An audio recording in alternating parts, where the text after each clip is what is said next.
नीतीश के खिलाफ बीजेपी का खेल, चिराग ने दिया धोखा, जेडीयू में हड़कंप, अकेले पड़े नीतीश, संकट में सीएम पद।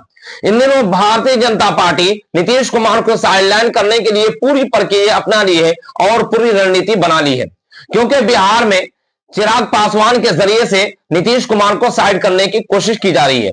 क्योंकि आप सब जानते हैं कि नीतीश कुमार के साथ भारतीय जनता पार्टी सिर्फ सत्ता में बने रहने के लिए है, वरना नीतीश कुमार को दिन ब दिन भारतीय जनता पार्टी कमजोर करने की कोशिश में जुटी है। और इधर विपक्ष पार्टी यानी महागठबंधन के तमाम नेता नीतीश कुमार को तोड़ने, मरोड़ने और उसकी रणनीति को खत्म करने की कोशिश है। यानी भारतीय जनता पार्टी ने सीधा तौर पर नीतीश कुमार को पार्टी को तोड़ने और दोनों तरफ से और अकेले नीतीश कुमार को पार्टी को छोड़ने की तैयारी बना ली है।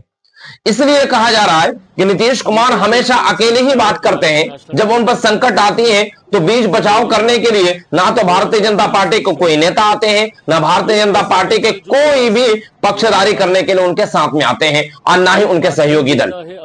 ये इसलिए है कभी बिहार के अंदर जो आपराधिक घटना घट रहे हैं, जो अपराधी पूरे बेलगाम हो चुका है और दिन दहाड़े, जैसे राहुल गांधी ने कहा था कि बिहार क्राइम का कैपिटल बन चुका है। और यही वजह है कि अभी पिछले कई दिनों में पटना के अंदर कई लोगों की हत्या कर दी गई, कई लोगों के गोले मार दी गए। उनमें सबसे ज्यादा व्यवसाय है, बिजनेसमैन है। इन लोगों की हत्या होना और खास करके बिहार के कैपिटल में और पटना के अंदर, तो दूर दराज इलाकों में क्या हो सकता है।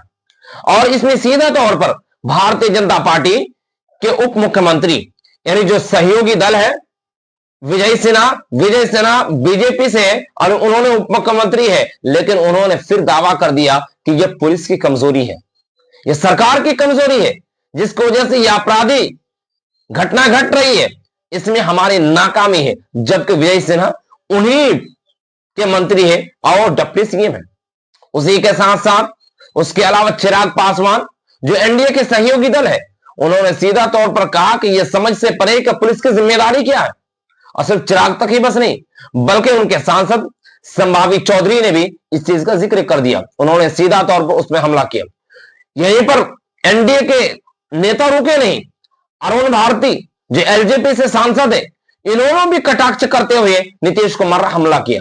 कुल मिलाकर के नीतीश कुमार को हमेशा बीच बचाव करने के लिए उनके सहयोगी दल को आना चाहिए साथ में रहने के लिए, लेकिन नीतीश कुमार अकेले पड़ रहे हैं। और नीतीश कुमार के साथ जब मुसीबत आती है, उनके एनडीए दल यानी उनके सहयोगी दल ही उनको साथ छोड़ देते हैं।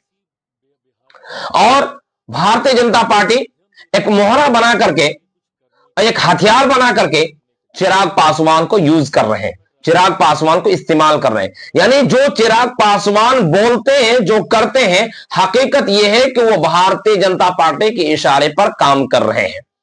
इससे यह माना जा रहा है कि नीतीश कुमार को अकेले छोड़ने के लिए और अकेले बनाने के लिए पूरी तौर पर बीजेपी ने कमर कस ली है। और यही वजह है कि वो जब तक चुनाव नहीं होते हैं तब तक मजबूरी है सत्ता में बने रहने की, और सत्ता को बनाए रखने के लिए चुनाव होने के तुरंत बाद एनडीए खास करके नीतीश कुमार को अलग थलग करके अपना सरकार बनाने के पक्ष में दिख रहा है।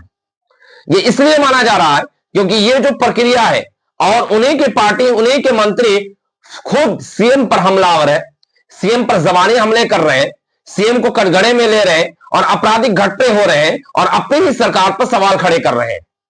लेकिन दूसरी तरफ महागठबंधन जो दिन ब दिन मजबूत हो रहे हैं, जो सीट शेयरिंग को लेकर के बातचीत चल रही है, जो फाइनल के मुहाने पर पहुंच गई, और तो और इनमें कभी कोई दोहराए कोई दो मत नहीं है। लेकिन एनडीए के बीच खींचतान जारी है, जो एनडीए के बीच एक दूसरे के आरोप प्रत्यारोप लगा हुआ है। इसे यह साफ साफ दिख रहा है कि एनडीए के अंदर सब कुछ ठीक ठाक नहीं है और नीतीश को अकेले फेर करके सिर्फ और सिर्फ सीएम पद को लेकर के भारतीय जनता पार्टी भी अपने दावेदारी के लेके पूरी प्रक्रिया, पूरी रणनीति बना ली है। और सीएम नीतीश कुमार को अकेले फेंकने के लिए चिराग पासवान को मोहरा बना करके, उनको हथियार बना करके भारतीय जनता पार्टी इस्तेमाल कर रही है।